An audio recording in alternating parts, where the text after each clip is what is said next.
Hey folks, this is Kim Schilling with Lubbock Crater Realtors in Iowa City, and I'm here today with Kim Casko from the Iowa City Business Partnership, which is also sometimes referred to as the Chamber. And Kim's here to talk to us about some things that are going on in the community, and specifically the business community, but really affects everybody that lives in the area. So, hey Kim, how are you? Hi, Kim. I'm good. Thanks for having me. Yeah. So tell us a little bit about yourself and the Iowa City Business Partnership. Sure. So, Kim Casko, I've been in this role as president and CEO of the Iowa City Business Partnership for about 4.5 years now. I started in September of 2016. And yeah, it's been quite a time. And in that time, we, as Kim, you mentioned, sometimes we're known as the Chamber. We still technically are a Chamber of Commerce, but we did change our name and launched a new brand at the start of 2020, right before the COVID-19 pandemic hit. And so, we continue, our mission is the same. It's about supporting and serving our local businesses in order to really make Johnson County the best place to live, work, and learn. Awesome. Well, what have you got to share with us today? Sure. So I figured I'd share a little bit about what we have planned in February with what is typically our annual banquet, our biggest event of the year. Now, we've been internally calling it the annual meeting because it's not quite going to be a banquet because we're doing it virtual this year. But I figured I'd share a little bit about what we have planned for that. So it will be all virtual, which it was a tough decision. We typically do it at the Marriott, and there's such phenomenal partners to us that it was a tough decision to decide not to do it in person. But back in October, when we had to make the decision and COVID-19 numbers were ticking up, we thought it would be safest just to plan to do it fully virtually. And so that's allowed us to look at then how we want to do that. And I think everyone, is getting a little bit tired of doing Zoom, virtual meetings. And we thought, well, this is an event. It's like a conference. Are there other platforms out there we may want to consider trying? And we landed on using a platform called Remo, and also working with a company called Lunchpool, which then helps you run your event on this Remo platform. And what we're most excited about is that this platform comes with additional functionality, and it provides a better user interface, user experience that attempts to simulate a conference or an event like ours. And so our event will start as it normally does with a networking social hour, and the platform will simulate. Normally, at our event, you're able to kind of come in and talk to people at different tables and move around. And so this platform will simulate that. You'll be able to move from table to table and have video chats with people who are there. Now, what you won't be able to do is get a virtual cocktail, but we are encouraging, if folks do want to have a cocktail, at home, that you can go ahead and do so. And so then we'll start the program piece at around 4 o'clock. The event starts at 3 o'clock with the social hour, and then 4 o'clock is the program. And the program is fairly similar to what we've done in the past in terms of having guest speakers, a keynote, having videos spliced in there. And so it will be similar to that. Our theme for this year is hindsight is 2020. What we learned and where we grow from here. And, essentially, we're going to have 3 parts to the program. The first part is a look back, highlights from 2020. Hindsight is 2020, that piece of it. Now, we know that many are just tired of 2020, tired of talking about it, wanting to move on.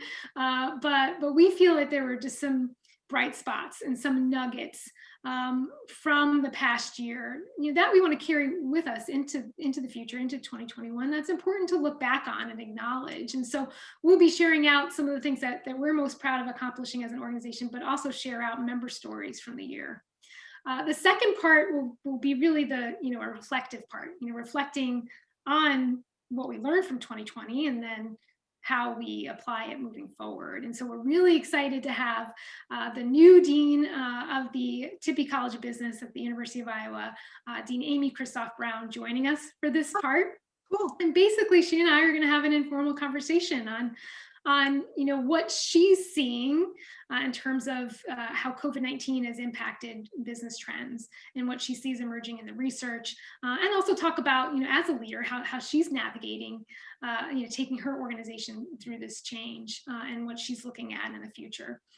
And then the third part is exactly that, looking towards the future. So what now? What, where do we go from here? And what does 2021 and beyond look like? And talking about, some of the things that our organization has planned for the year. And so that's really the gist of the programmatic piece.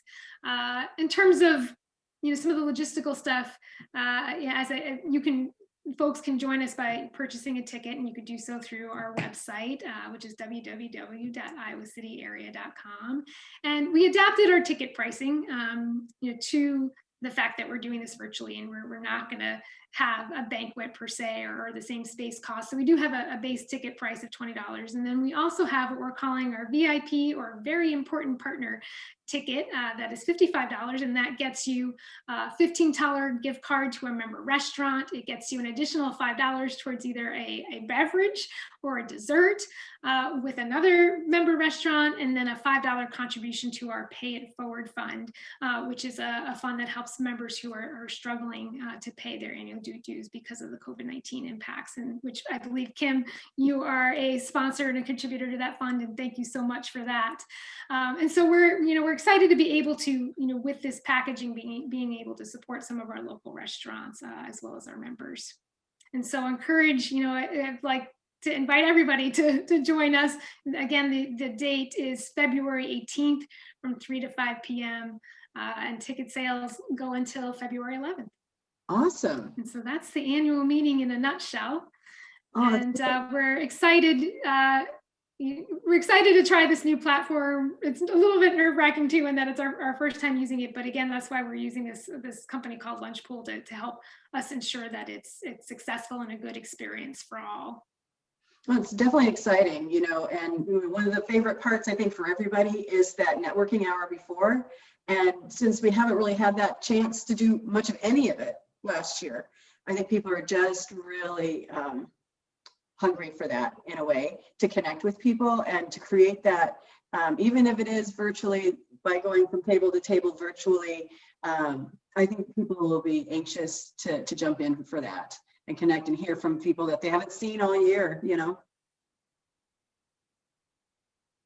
Yeah, I hope so. And because that's usually the vibe for our annual banquet. We know, the team knows that people come to see their peers and their friends, and that's in some ways the best part of the banquet. And so, and we get that, and we try to get content in there, right, to people. We hope that people walk away with some learning, but we know it's to just, connect with each other. And so we're hoping to be able to provide that, in the best and safest way we can this year. And then with an eye towards, in terms of, looking at the year ahead, like you said, a number of our networking events right now are on pause, like our regular roundtable lunches, our evening business PMs, our morning First Friday coffee connections. We're hoping that as the weather gets warmer and as a larger percentage of our community gets vaccinated, we could start opening those back up again and putting those back into place.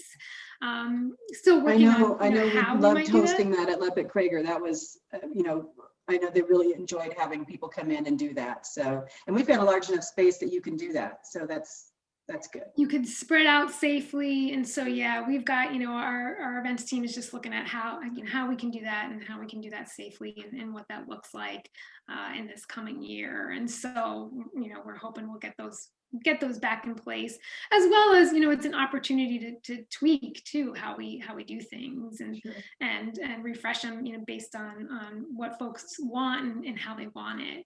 And so, we did manage to implement some new programs and services this past year that we're excited to continue evolving. For example, one of those is our SMART series, which is kind of like maybe a traditional lunch and learn. We had done it quarterly this past year, and we did it more as a breakfast and learn series. And then when the pandemic hit, we quickly put it online.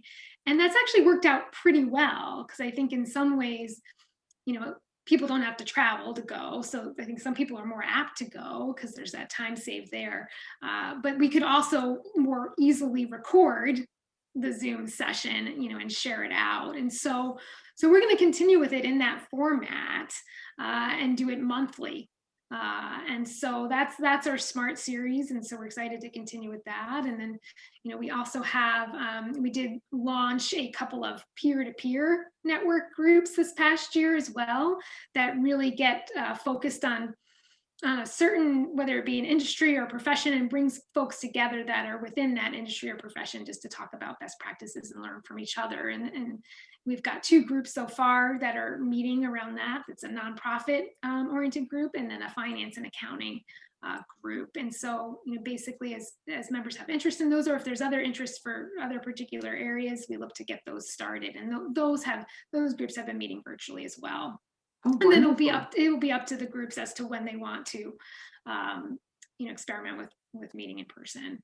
And then our partner perks is another big one we launched this past year, which is basically being able to offer robust discounts to our members. And we're focused right now on just promoting our local businesses, and have 4 different discounts that we're offering right now. One is with Big Imprint on website design. One is with Kirkwood Community College on their non-credit class offerings. We've got Story Kenworthy on office supplies, and CHOP on free delivery. And so these are discounts our members can access at any time.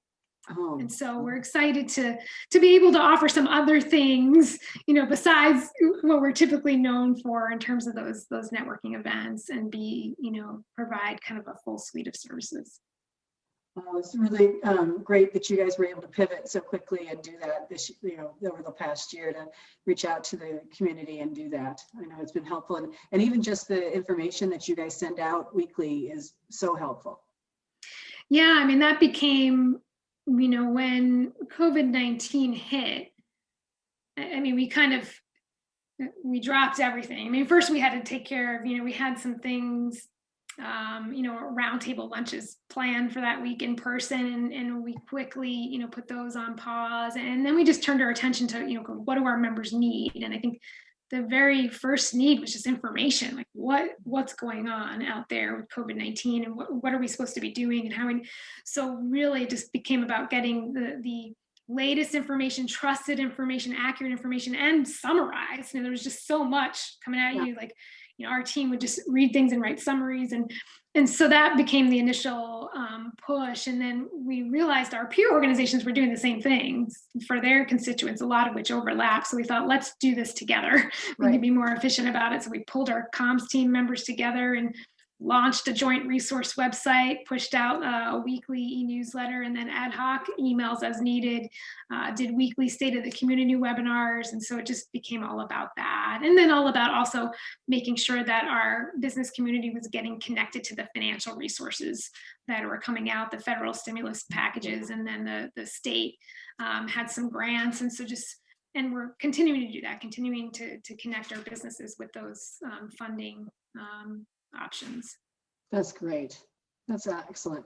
Yeah, thank you. And it's that kind of stuff that I really value as a member of the business partnership. So yeah, that's great to hear, because that's that's what we're all about, just serving our members in good times and in bad, and in ways that you need it most. And sometimes that varies, member to member. And so what I hope our members know, and what I hope future members know, is that we're here to serve you and your needs. And so yes, we've got these programs and services that we hope people take advantage of, but at the very least, we look to have conversations, and if there's certain specific needs a business has, we're going to do our best to try and connect you with the resources you need to get the help you need, and continue to grow and become stronger.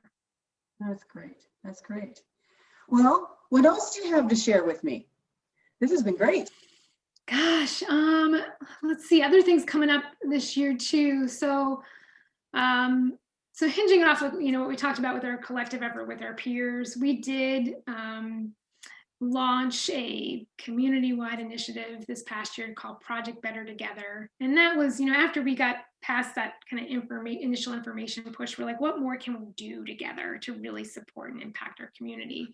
And so we launched this Project Better Together initiative and pulled together, we created a steering committee that's maybe 30, 40 organizations wide, and really pulling in organizations and leaders from all the various sectors in our community. And those of you out there who are community leadership program alumni, these sectors will sound familiar. So Kim being one of those.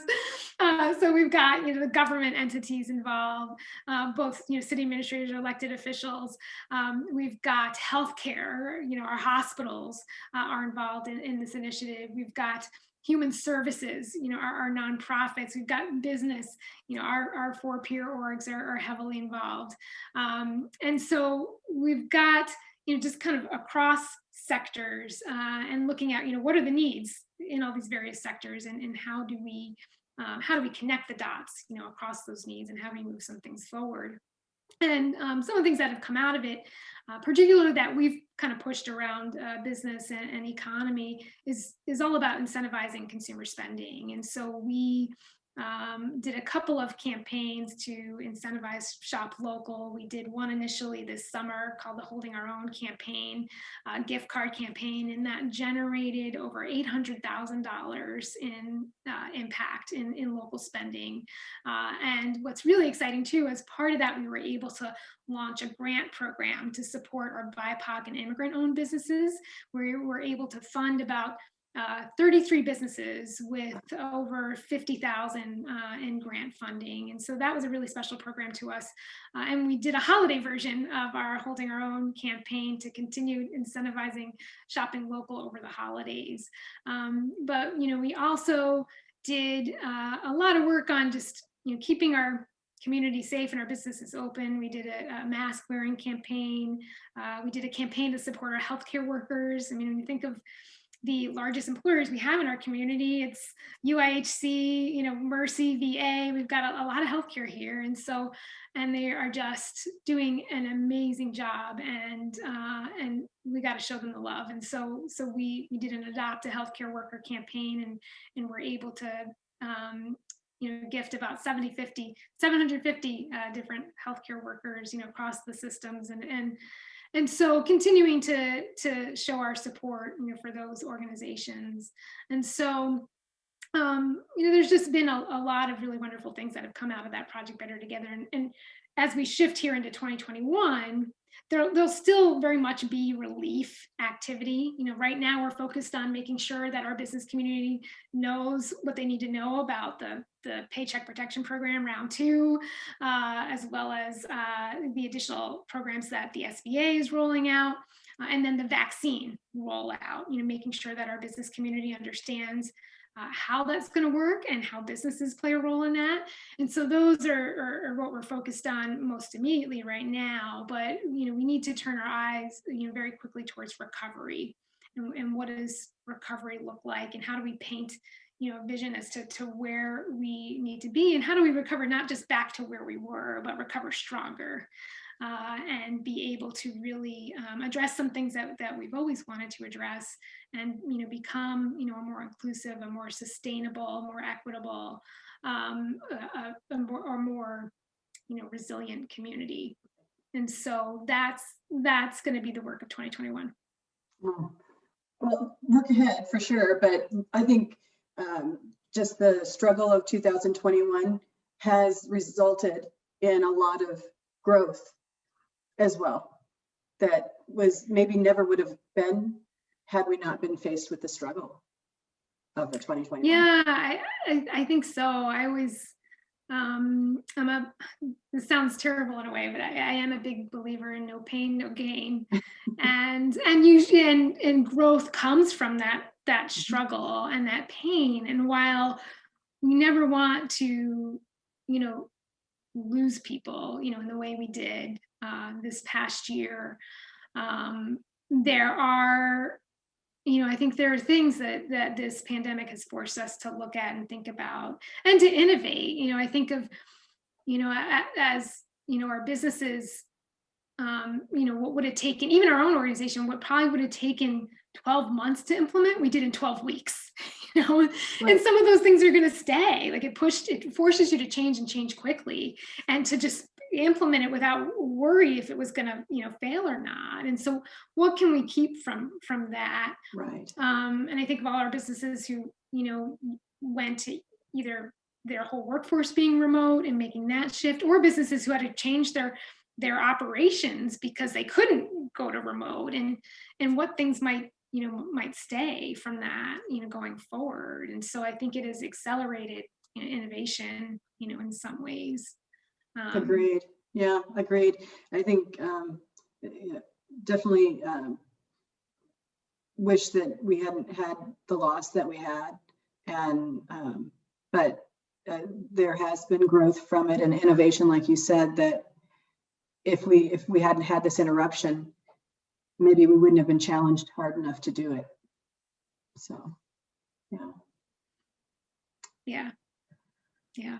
Wow. Well, yeah. So, I mean, the one thing, I'll say is that our community is strong. And a lot of that has to do with the relationships that we have with each other. And I can say this with a good degree of confidence because I talk with other communities around the country in terms of, other leaders of chambers and how things are being handled. And everyone's doing their best and doing what they can. But I think because we've got really strong working relationships, here in this community, across the sectors, across different organizations, that's what's getting us through. And this, that's been such a huge silver lining of this past year in terms of, again, we've always had, I think, pretty strong relationships, but this really forced us to work together collectively. And I really, really hope that stays, that collective spirit, because that's what's going to make us stronger, on the backside of this. And so, yeah. but I think we're really lucky here. Good. Excellent.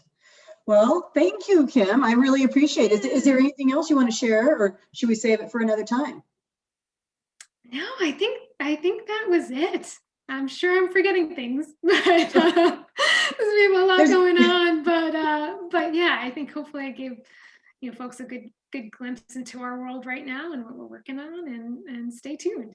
Yeah, well, I appreciate it. Thank you so much for giving your time. I know you're busy, but like I said, I do value the information that you're putting out there and want to make sure that others get that exposure. So we're going to share what we can, and we'll provide information off the side here, and look forward to seeing everybody at the annual meeting in February.